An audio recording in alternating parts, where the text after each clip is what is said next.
What's up guys, Justin here with the CGEssentials.com. So in this video we're going to learn how to make animations repeat over and over again inside of Blender. Stick around till the end and we'll talk about how to make a character continue walking with an animation off into the distance. Let's go ahead and just jump into it. Alright, so the first thing we want to do is we want to create our animation. We can do that with keyframes, right? So we're going to select an object, and in this case I'm going to keyframe the current location values. So I'm just going to mouse over the timeline with the object selected, type I in order to insert a keyframe. Or you can come up here, you can type I and you can keyframe just the rotation of the object if you want.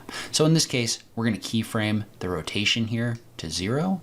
And then at 40 frames, we want to keyframe this rotation to 360 degrees, or in this case, negative 360 degrees. So we're going to type this in right here, and we're just going to type I, and we're going to keyframe that rotation. Now, if I click on play, what this is going to do is this is going to rotate this 360 degrees, right? Perfect. But what we want is we want for this to continue. So we don't just want this to do this once, we want it to do it multiple times.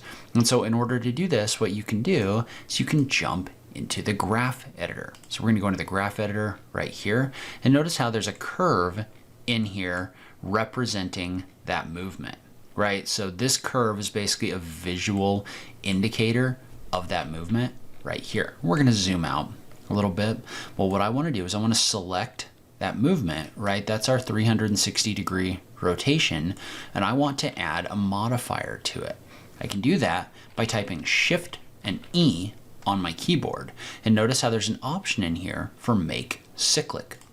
So when you do that, what this is going to do is this is going to cycle that animation over and over and over again, right? It's in a cycle, it's cyclic. So you can use this in order to quickly repeat an animation right here. And say that you wanted to slow it down, you could do a scale, and you could scale it on the x-axis like this, and notice how when you do that, that animation is going to speed up or slow down depending on how wide these loops are in here. All right, so that is how you can repeat with rotation. Let's do the same thing with movement. So we want to take this object right here, we want to start by hitting I and keyframing the location. And then in 40 frames, we want this object to have moved in this direction. So we'll just go ahead and move this over here, hit I, and keyframe the location again. So now you have an animation where this object moves. And by the way, this gets more interesting in a second when we talk about doing it with characters. But what we want to do is we want to do the same thing as before. So we'll jump over into our graph editor right here, and we want to select, in this case, that Z location movement, or the X location movement. So we want to select that movement and we want to add that modifier. So we're going to do a Shift E and we're going to make it cyclic like this, right? So now this is doing the same thing as the rotation where it's repeating it. But the problem is this needs to build on top of itself in order to continue moving, right? And at the moment we can't do that. And so I'm going to click on the X location right here to select it, and I'm going to go find the modifiers tab. This modifier tab is going to change the way that the modifier works, right? So right now, for example, this has this object repeating the motion when it cycles. Well, we don't want that. We want this to repeat with offset. And specifically, we want this to repeat with offset in the after mode. So when this modifies this after, we want it to continue moving. And so notice how now this graph of the X location just keeps going up. The reason why is that now this object is just going to repeat that offset over and over again like this. So it's just going to continue moving until we run out of frames in our animation, right? This animation is 250 frames. So the furthest this will get is wherever this movement continues to at 250 frames.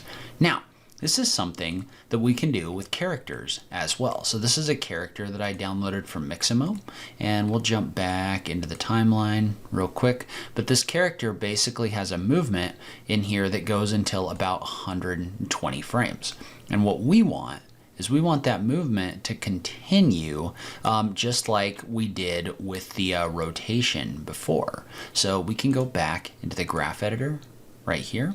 And in this case, we don't want to select the character, we want to select the armature that's in here, right? And we want to find that movement. Well, in this case, all of that movement right here is all kind of like built together into this Mixamo armature. So we just want to make sure that we select all of it like this. And then we want to do a Shift E and we want to make it cyclic. And so notice what that does is that makes every object in here cyclic, right? And it looks really messy, but now it's going to do what we want. Now this animation is going to continue beyond our 120 frames like this. Now you do want to make sure that you download an animation that actually kind of like loops together, okay? You don't want there to be a giant gap in here, but you can see how this moves pretty smoothly in here like this. And so we've also got this zombie character. And with this zombie character, what's going to happen is it kind of like walks, right? So what it's doing is it's walking over and over again like this. Or actually it's not, it's only running through this one animation. Well, we want this zombie character to continue its movement. This is a little bit trickier with the Mixamo animation right here, but it's not that bad. All right, and so what you want to do is you want to go find the blue value in this graph, right? And so you can actually find it just by opening up the hips and just clicking on the Z location option right here. And when you do that, notice how this has the modifier associated with it over here. Well, you can just set the after mode to repeat with the offset. Now, this character will walk off into the distance for as long as your animation continues. So it's just a question of finding the right thing on here with the Mixamo. But if I was to jump back into my timeline, right, and I was to set this to have an end of like 1,000 frames, notice how this will just continue that animation, looping the zombie walk, but it'll move until the very end of this. So it'll just go off into the distance for as long as your animation lasts. And then when you hit the end of that animation, right, you get to 1,000 frames, it's going to reset and it'll start over again right here. So once you have this kind of set up, it's pretty easy to make animated models that not only animate but also move along a path. All right, so that's where I'm going to end this video. Leave a comment below. Let me know what you thought. Was this helpful to you? I just love having that conversation with you guys. As always, thank you so much for taking the time to watch this, and I'll catch you in the next video. Thanks, guys.